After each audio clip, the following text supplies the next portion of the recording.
It is said that our 20s are a time of discovery and transformation. Well, whoever said that surely didn't mean I would discover just how much stress I could endure. With 4 months until my 21st birthday, I witnessed the disturbing death of Julien, the unconstitutional destruction of downtown, an anti-government protest, and criminal charges pressed against the two of us because we pissed off some rich retards.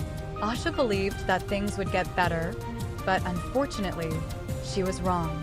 So, stick around for the sensational narration of the 6th chapter of Dynasty as I finally unravel the genesis behind the deep-seated hatred between the Downtowners and the Highborns.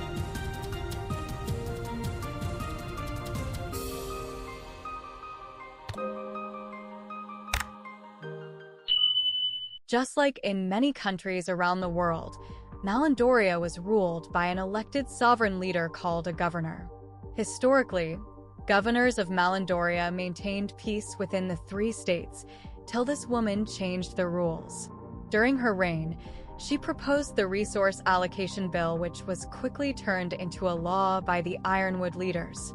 Then, these guys used a lot of English trying to justify the law, but in simple terms, it allowed the Highborns to seize the hard-earned income of Southgate and downtown. As expected, resistance emerged, and the people of Southgate were the first ones to rebel. Soon afterwards, Southgate was burnt to the ground and turned into a cemetery. Everyone knew the real perpetrators of that massive arson, but we don't live in a just society. Therefore, to silence the rumors, a culprit was found guilty and executed for the crime. Out of fear, the people of downtown stayed silent as the Highborns siphoned their hard-earned wealth. Even after the governor's demise, her successor continued her legacy and even intensified the oppression by seizing more downtown land, shrinking the area further each day. This continued for years until Julien's untimely death on his birthday. For the first time, the Downtowners saw fear in the eyes of the Highborns. No one knew what happened to Julien, but it was clear that the Highborns were mortals who bleed like anyone else. Under the leadership of Victor Coman, the Downtowners staged an anti-government protest to resist the oppression, but the Highborns dismissed these protests as meaningless antics. However, after my little incident at the Queen's Mall, my parents thought of reconsidering their decision to stay neutral in this conflict. So, maybe the Amara family will decide to help the Downtowners in this revolution. But for now, only time will tell. For the past 4 days and nights, Victor Coman had led his people through the streets of downtown, fighting for their rights and demanding the release of the Downtowners wrongfully arrested during the invasion. Despite their relentless chants and unwavering presence, the Highborn leaders turned a blind eye, and their indifference was echoed by the media's silence.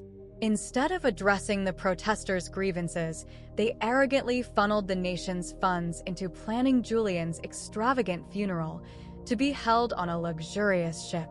Traditionally, funerals in Malandoria offered a space for mourning, allowing families to express their grief and come to terms with their loss. Our people believed that dressing in white symbolized the purity of the departed soul's path. They then had 3 days of mourning, and the body was ceremoniously cast into the Indian Ocean. Over time, these funerals, especially in Ironwood, evolved into ostentatious displays of wealth, with attendees flaunting their riches, declaring insincere affections, and politicians exploiting the vulnerable minds of mourners to further their own agendas. This day was no different, as the Highborns in white outfits paraded their limos, Rolls-Royces, and Mercedes, while helicopters descended on the ship. Adding to the farce, the governor was the guest of honor at this curse ceremony. I don't know what his role was, but I wouldn't be surprised if he planned on using that platform to ask for votes in the next election.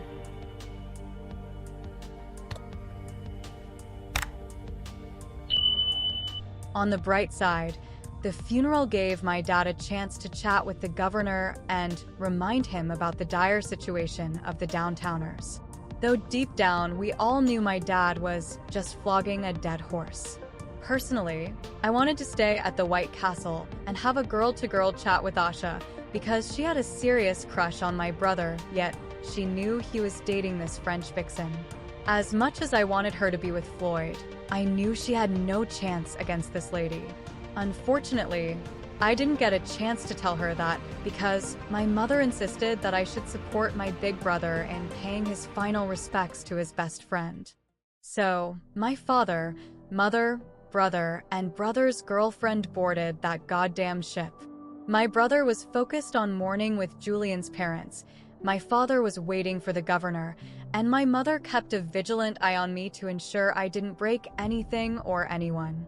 After tirelessly waiting for His Excellency, it became clear that the old man wasn't coming. The ship set sail, and the ceremony began. There was a lot of preaching, crying, praying, and false testimonies. After 3 tedious hours, Julien was finally fed to the sharks or whatever beasts residing on the floor of the Indian Ocean. Just like turning a page, the guests quickly forgot about Julien. Food and champagne were served, and people feasted to their fill while discussing their high-income businesses. This went on until my father noticed one of the guests' nose bleeding. At first, he assumed it was a minor bleed, but it worsened and was soon accompanied by blood oozing from his ears. He soon faced the same fate as Julien by collapsing to the ground and choking on his own blood. But that wasn't all. Other guests, including Julien's parents, began experiencing the same symptoms. Unlike Julien, their death was much slower and more painful since their screams echoed all over the deck and cabins of the ship while blood was streaming from all body orifices.